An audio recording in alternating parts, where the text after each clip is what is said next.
Good morning, ladies and gentlemen, and welcome to the Portland Board of Education School System Podcast. I'm your host, Dave Kuzminski, and with us in the studio is our Superintendent of Schools, Dr. Charles Britton, and this is our lull before the storm, our Christmas week podcast, and maybe the one for the last of the year. So, hi, Charles, how are you? Dave, how are you? Dave, is this our last podcast together?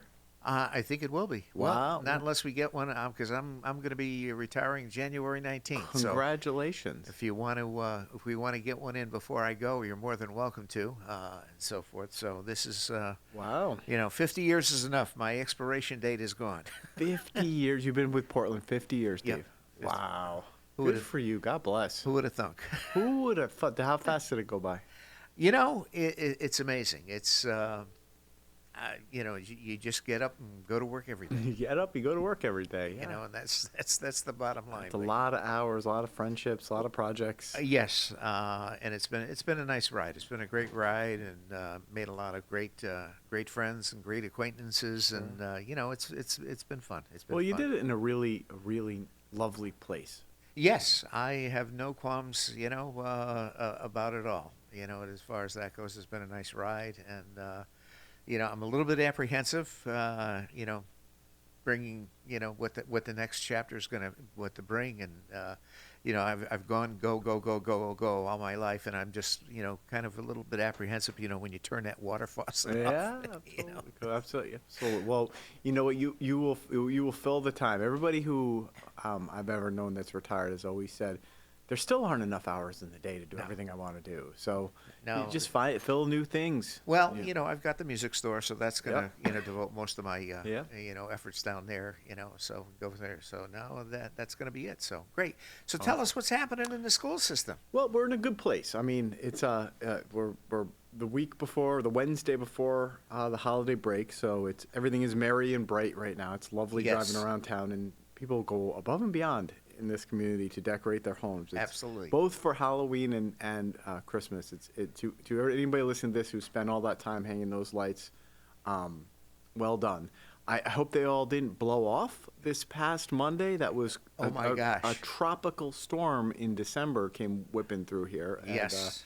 Yes. That was one of those nightmares where superintendents are up at 4:45 in the morning trying to divine the weather, and Yes.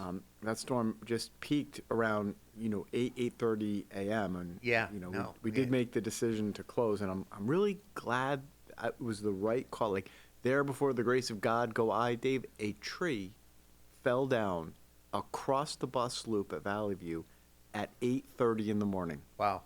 Yeah. Like, there it is, right? That could have been disastrous. a tragic right before the holidays here. But, if a tree falls in the woods and nobody hears it, that's fine. A tree falls when the superintendent has closed schools and nobody gets hurt, it's fine. But that is the reason why, we often say we err on the side of caution. Sure. Because, that could have been a moment that we regret for a lifetime. Oh my God, I know. Well, we started out with a 2-hour delay, That's and right. then you made the call to finally pull the plug, and I think that was the right call. It was, yeah. You It was gnarly out there. I wonder how many people lost those inflatable Christmas decorations. Yeah, I know. But they're all back up. Everything looks. Yeah. I see people out there, tapping all the lights back up, and Yep. it looks beautiful. But the schools are alive with holiday spirit. Kids are excited. Yes. Lots of cookies being exchanged and gifts, and just green and colors Oh, sure. and ugly sweaters. And it's Sure. it's a great time of year, and I think we're all looking forward to just catching a breath next week. Spending that time with family and friends. Exactly. It's the happiest time of the year. And then we'll be ushering in 2024. That's right. And boy, Dave, are we gonna hit the ground running in January? Really? Right? Yeah. Do tell. So we got a couple of things that I want to float out there for everybody. We're getting the results from the survey that went out. Mm-hmm. I'm hearing that the response rate netted about 818 responses, Mm-hmm. which is, for a town this size, That's a pretty good return. a good return. Absolutely. And when folks do this kind of survey research, they're looking for a percentage that would be a representative sample. Yep. I think they've far eclipsed that number. Yeah. And we should get a good look. Sure. So the survey company Great Blue, we're tentatively scheduling January 17th. There's a Board of Selectmen meeting that night. Okay. So I think like 6:30 before the Board of Selectmen meeting, we'll have a joint Board of Ed, Board of Selectmen. Great Blue will come and share those Okay. results. And that's an exciting moment. That's Now the link is still on the website. Is there a cutoff date now when people can take the survey? good question. If you're going to take it quick, because Okay. I have a feeling it's going to come down shortly after the new year, if not before. Okay. All right. Let me know. Yeah, I will. I will. Yeah. So that is the big thing on the horizon, and I know that those results will be scrutinized and discussed and used for some forward planning. Sure. And what's interesting to me is as I look at how those results are going to be released, shared, discussed, right around the same time that I bring forward budget requests Yep. for next year. Mm-hmm. Right. So that's always a very complicated process. Yep. I've got to just stop for a minute and say it's a wonderful process. Okay. Right? Democracy is the best form of all horrible forms of government. Sure. Right? I mean, it is messy. Yep. It is not perfect, but it is something we should cherish. Yes. And at the local level, unlike the state or federal level, it really is the most representative form of democracy. Mm-hmm. Because people in towns don't just get to vote for the people who spend their money. Right. They get to vote on how their money is spent Sure. every year. Mhm. And they'll have that opportunity again this year. Mm-hmm. And what's really important for me to do is educate the community about, hey, the budget's not as lean as it could be Right. because of the number of schools that Right. we're running for the relatively few number of students we have, Right. the costs of staffing and overhead to run those buildings, Sure. and the absolutely dire physical condition many of those buildings are in. Yes. Absolutely. And this is an issue that is going to be front and center in some of my budget proposals this Mhm. year, as this is what I hope will be a bridge budget Yep. to get us to a place that's more sustainable for the long term of Portland residents. Sure. So this year more than ever, I encourage people to tune in, let your voices be heard, participate in the process, be aware of the decisions that are being offered. Ultimately, people will, through referendums and other voting mechanisms, have the opportunity to weigh in on those. Mm-hmm. But what we're trying to do is continue to maintain an outstanding school district Yep. in a way that is fiscally responsible and sustainable for future generations. Sure. So it's a really fascinating 2024 ahead of us. Yeah. Yeah. Well, I think aging infrastructure. I mean, that's been the bellwether. I mean, across the nation. I think from schools to pipes. Roads. You name it. I think everybody is suffering with aging infrastructure, and the dilemma is that there's always seems to be too much month at the end of the money. Right, yeah. Yeah. Unfortunately, and you have to prioritize. That's and I think exactly right. with the survey results, I think that's going to give us a pretty good indication of what people think and how we should going forward structure our priorities. That's exactly right. And again, I'm very much looking forward to those that feedback from the community. I hope people understand. If anybody out there is thinking running 3 elementary schools with less than 250 students in them in the condition that they're in Right. is the best way forward for this town, No.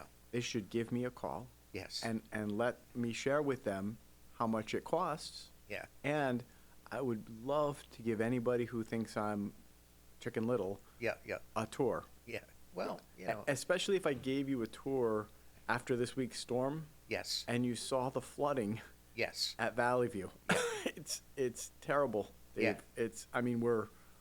We're at a place where if things aren't done to fix some of these things, it's not good. I don't know what's going to happen. I mean, Right. it will truly have a pretty significant impact on teaching and learning in Portland. Sure.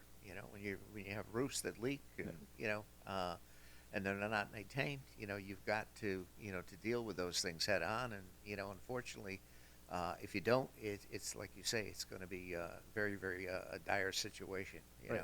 And the neat thing is, and I really am excited for the new year because of this. Is it can be a win-win. Sure. Like we can address this in a fiscally responsible, sustainable way, and create a product for our students that could be wonderful. Yes. Like could be something that is just absolutely the kind of place that we want our children to be in. Right.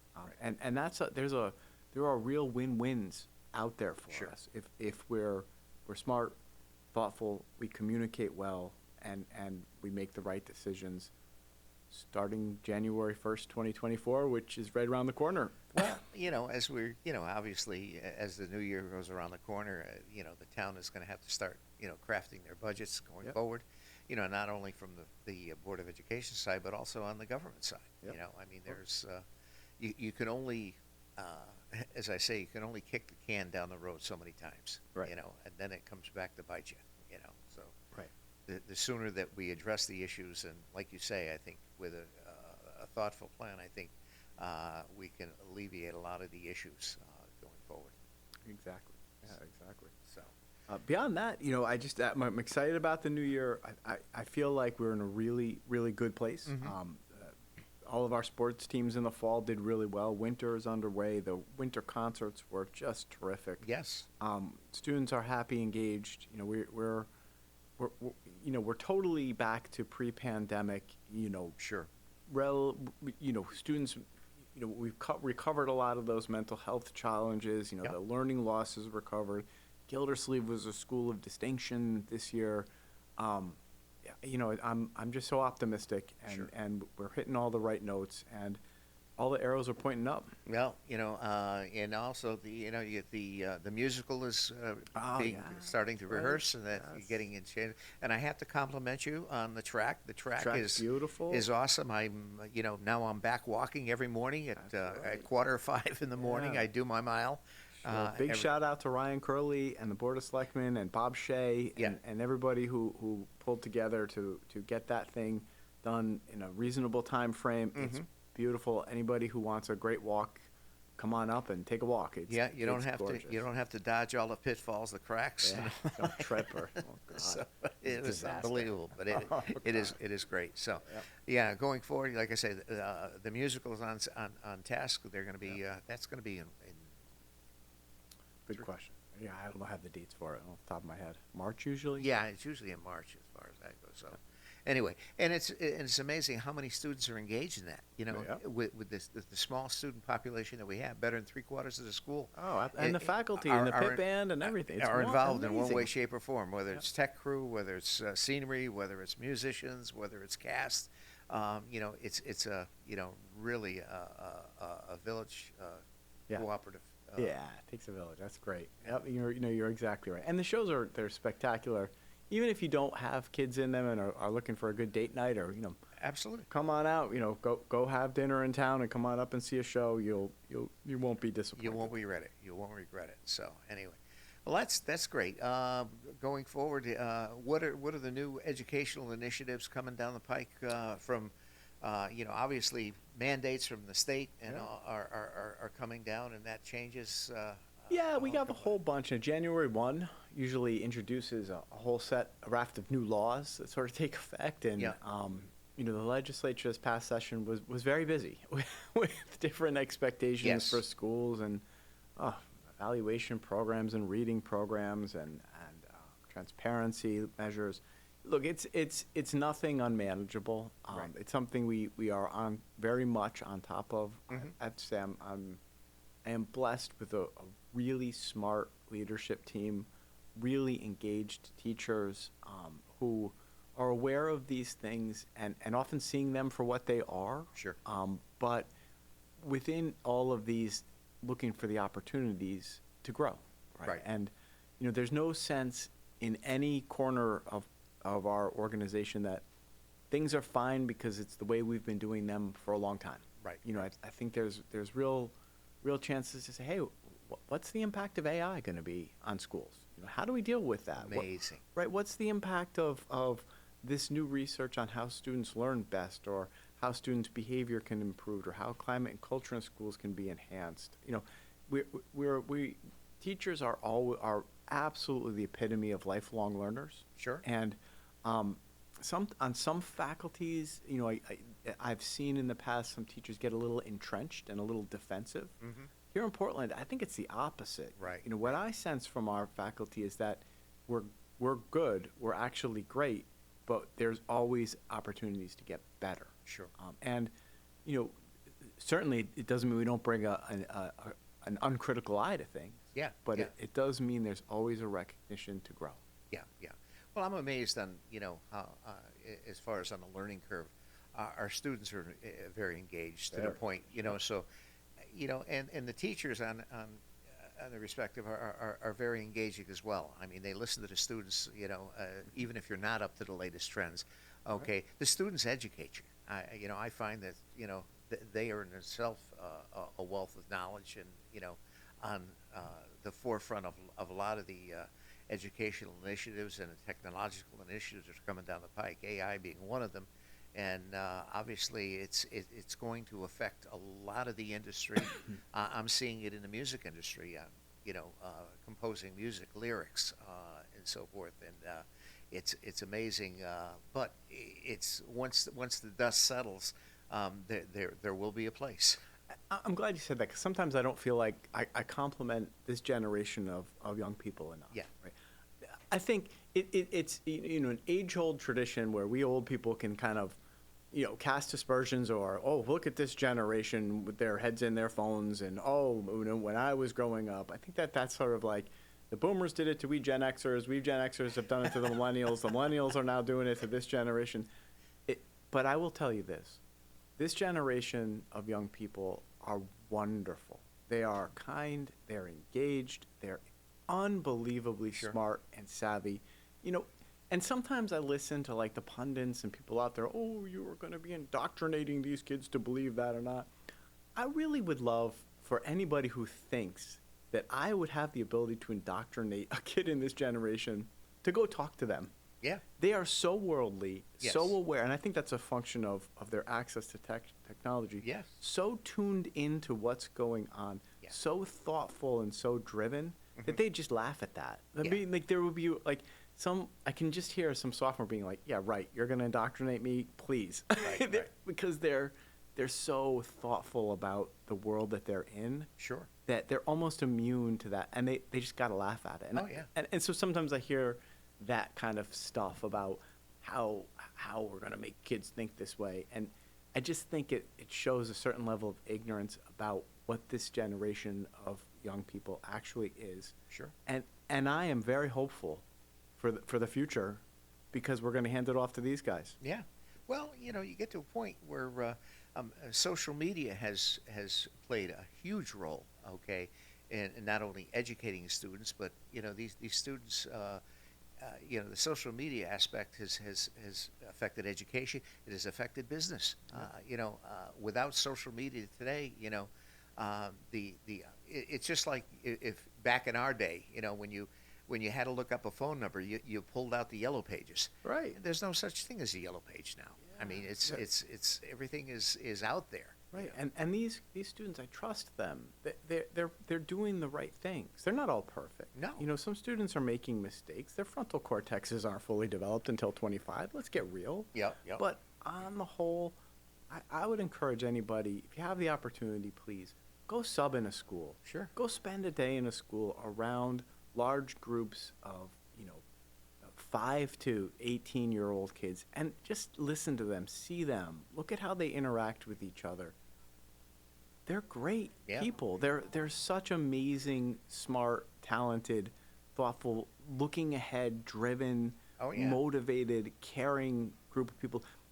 I would put them ahead of where I was as a Gen Sure. Xer growing up in the 80s and 90s. I wasn't as socially active or aware of the Right. world the way these guys are. They're tuned in. Yeah, and not only are they tuned in educationally, but I'm amazed at some of the entrepreneurial Oh, ideas yeah. that these kids have. And look at, It's areas that I would have never thought of. not only that, Dave, they are going to be the generation that actually gets us to a point of work-life balance. Yeah, That's their priority. Sure. Unlike some of we workaholics who figured out that Hello. you figure out your life through work, Yeah. they're looking at it different. They're looking at that and going, that's not what I want to, and I respect that. Yeah. I think that they're, in terms of entrepreneurship and how they're going to create the economic conditions for them to do the things they value, they're going to usher in a transformation that is probably long overdue. Sure. Well, the old thing, you work hard. Working hard is different from working smarter. Right. And obviously they're defining that. Sure. Do you work to live or live to work? Exactly. This is something that is important to them. And that's great. So, Yep. that's what we have to look forward to. For sure. Fantastic. So, anyway, anything else we need to cover? No, I appreciate it, Dave. Happy retirement. Thank you. I hope somebody's going to pick up the podcasting where you leave off, and away we go. Well, most of this equipment is mine. Yeah, I know. so we'll have to deal with that, but no worries to go from there. But anyway, Charles, on behalf of myself, and it's been a pleasure. If we can get another podcast in before I leave, please, we can. I'm going to try to get one more in with Ryan. And just before I officially sign off, Right. go from there. So, hey, have yourself a Merry Christmas, a Happy Holiday, and a safe and a Happy New Year. Beautiful. All right. That concludes this episode of the Town of Portland Board of Education podcast. I'm your host, Dave Kuzminski, with our Superintendent of Schools, Dr. Charles Britton. So until next year, have a safe and happy holiday. Thank you so much.